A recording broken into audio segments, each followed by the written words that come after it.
I'm from Wichita, Kansas, and I grew up in an awesome family. I had a mom that stayed at home to raise us 5 children, and a dad that worked a lot but loved us a lot as well, and really provided the best life I could think of growing up.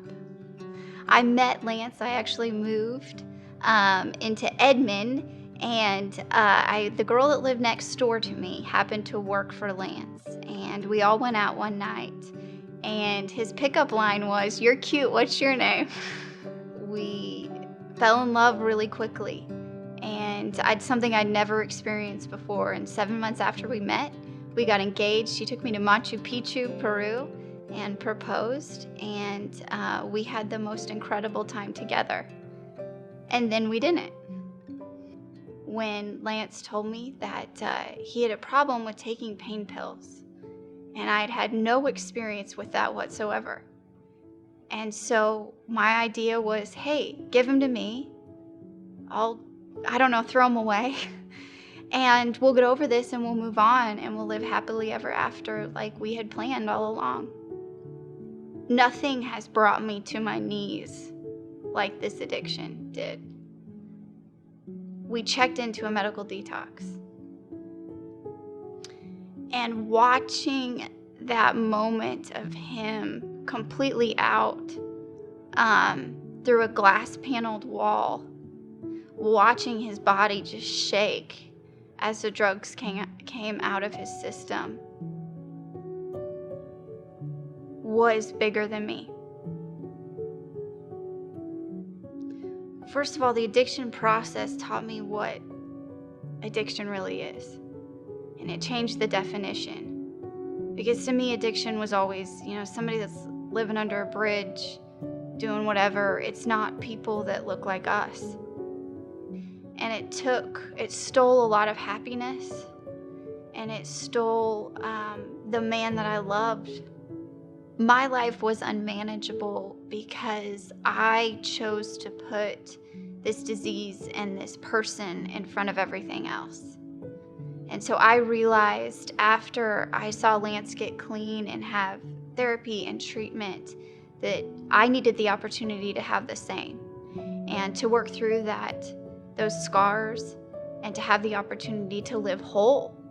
And so I chose to go to a treatment center in Bowling Green, Kentucky called the Bridge to Recovery. And I went there and I stayed, and I was actually able to understand why I stayed or why this happened to me, and really set the basis and the foundation for becoming the woman that God's called me to be.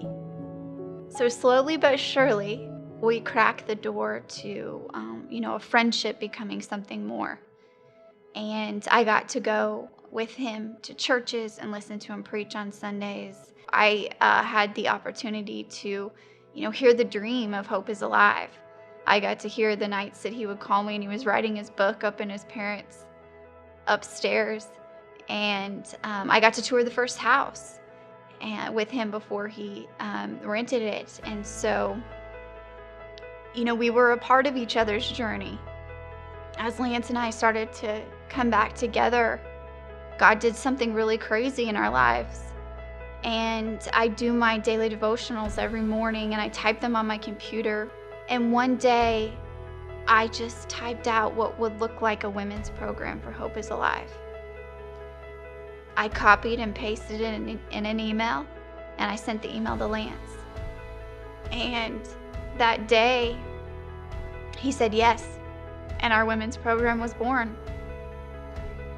And now, every day I get to walk through these houses and these walls of these homes and listen to these women laughing and happy. And I know in the back of my mind that today's the day their mom and dad don't have to get that call. Today's the day that they're safe. Today's the day that they're under my watch, under God's watch, under the incredible community's watch that we have. And it's a pretty unbelievable life. So now I get to oversee all of our program. And we have 3 women's homes and we have 7 men's homes. And we are quickly expanding, and I get to oversee 92 residents, and it is probably the most important thing I've done with my life. You know, there's something powerful about the place that raised you. And to me, Wichita will always have a very special and unique place in my heart. And to be able to be going back and to be able to give this to the community of Wichita is very important to me, because I see the struggles. I see my people going through this. And I know that Hope is Alive will bring hope.